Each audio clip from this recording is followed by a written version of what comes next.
Hello all, welcome to movie cancer. SSMB 29 నుండి sudden surprise గా ఒక పోస్టర్ ని రిలీజ్ చేశారు పృథ్వీరాజ్ సుకుమారన్ గారిది. అసలు ఆ పోస్టర్ లో అంతలో ఏముంది, స్టోరీ ఎలా ఉండబోతుంది అని లైట్ గా ప్రెడిక్ట్ చేయడానికి ట్రై చేద్దాం. ఛానల్ ని ఫస్ట్ టైం విజిట్ చేస్తే కనుక సబ్స్క్రైబ్ చేయండి, వీడియోని చివరి వరకు చూసి నచ్చితే లైక్ చేయండి. ఇక వీడియోలోకి వస్తే, ఫస్ట్ ఆఫ్ ఆల్ ఆయన లుక్ ని చూసిన వెంటనే చాలా మంది షాక్ అయ్యారు. ఎందుకంటే బేసికల్లీ రాజమౌళి గారు విలన్స్ అంటే చాలా స్ట్రాంగ్ ఉంటారు ఫిజికల్లీ అండ్ మెంటల్లీ. బట్ ఇక్కడ పృథ్వీరాజ్ సుకుమారన్ గారిని చూసిన వెంటనే ఏంట్రా రాజమౌళి గారి విలన్ ఇంత వీక్ గా ఉన్నాడేంటి, అది నడవలేని వాడు, చెయ్యి కూడా కదపలేని వాడు అని అందరూ అనుకున్నారు. ఇలా మీరు అనుకుంటే కనుక పప్పులో కాలేసినట్టే. ఎందుకనే దాని గురించి మాట్లాడుకునే ముందు ఈ పోస్టర్ మీద చాలా ట్రోల్స్ కూడా వస్తున్నాయి. ఇది ఊపిరిలో నాగార్జున అండ్ 24 లో సూర్య యాజ్ ఆత్రేయగా అండ్ స్పైడర్ మ్యాన్ లో మిస్టర్ ఆక్టోపస్, ఫైనల్ గా కిస్ట్రీలో కాల్ కూడా ఇలానే ఉంటాడుగా అన్నట్టుగా కామెంట్ చేస్తున్నారు.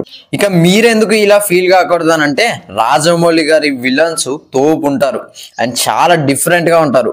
ఈ విలన్ బ్యాక్ స్టోరీ గురించి లైట్ గా ప్రెడిక్ట్ చేద్దాం. ఈ మూవీలో ఈయన క్యారెక్టర్ పేరు కుంభ. ఇది రామాయణానికి లింక్ ఉంటది అని గూగుల్ చెప్తుంది. అలాగే కాశీ కూడా, టైటిల్ కూడా వారణాసి అని అంటున్నారు, అది వేరే విషయం.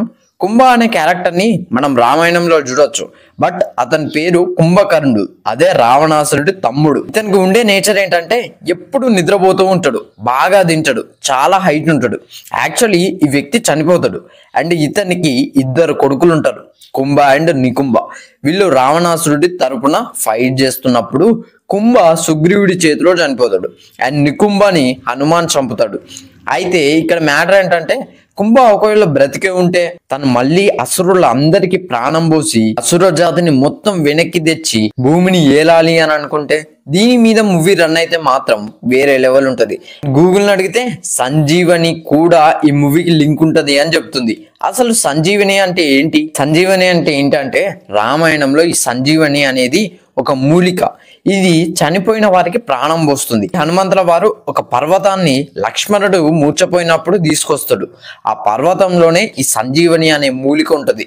సో ఈ మూలిక కోసం విలన్ వెతుకుతూ ఉంటే, అంతరించిపోయిన వారి అసుర జాతిని మొత్తం తిరిగి తేవాలనుకుంటే, అలా కాకుండా తన ఫిజికల్ స్ట్రెంత్ ని ఇంప్రూవ్ చేసుకోవాలని చూస్తూ ఉంటే, అండ్ తను ఏదో ఎక్స్పెరిమెంట్ చేస్తూ ఉండాలి. అండ్ మహేష్ బాబు మెడలో ఒక లాకెట్ కూడా ఉంది. ఆ లాకెట్ శివుడికి సంబంధించిన వస్తువులా ఉంది. అండ్ మేబీ ఈ మూవీలో తను శివుడికి భక్తుల్లా ఉండొచ్చు, ఆ శివుడు అంశతో పుట్టి ఉండాలి, ఆర్ హనుమాన్ పవర్స్ ఈ వ్యక్తికి ఉండాలి. అండ్ ఒకవేళ హీరో ఫారెస్ట్ లోనే ఉండాలి. ఆ సంజీవనిని అగ్ని కూడా దహించలేదు అని విలన్ కి తెలిసి, తను ఆ సంజీవనిని కనిపెట్టడం కోసం అడవిని మొత్తం తగలబెట్టి ఉండాలి. అలా చేస్తే హీరో దానికి అడ్డొస్తాడు, ఎందుకంటే ఫారెస్ట్ అంటే తనకు ప్రాణం. చిన్నప్పటి నుంచి వెళ్ళి తను పెరిగింది అడవిలోనే కాబట్టి. తర్వాత ఏం జరగబోతుంది అనే దాని గురించి మూవీ తీస్తే అదే SSMB 29 అని మనం గెస్ చేయొచ్చు. అండ్ విలన్ కి సపరేట్ ఆర్మీ కూడా ఉంది. మనం ఎన్ని ప్లాన్స్ వేసినా కూడా రాజమౌళి గారు ప్రతిసారి ఒక కొత్త స్టోరీని డెవలప్ చేసి దాన్ని డెలివర్ చేస్తారు. సో ఇది ఫ్రెండ్స్ ఓవరాల్ గా వీడియో అయితే. ఈ వీడియో కనుక మీకు నచ్చినట్లయితే లైక్ చేయండి, షేర్ చేయండి, కామెంట్ చేయండి, ఛానల్ సబ్స్క్రైబ్ చేసుకోండి. Thanks for watching.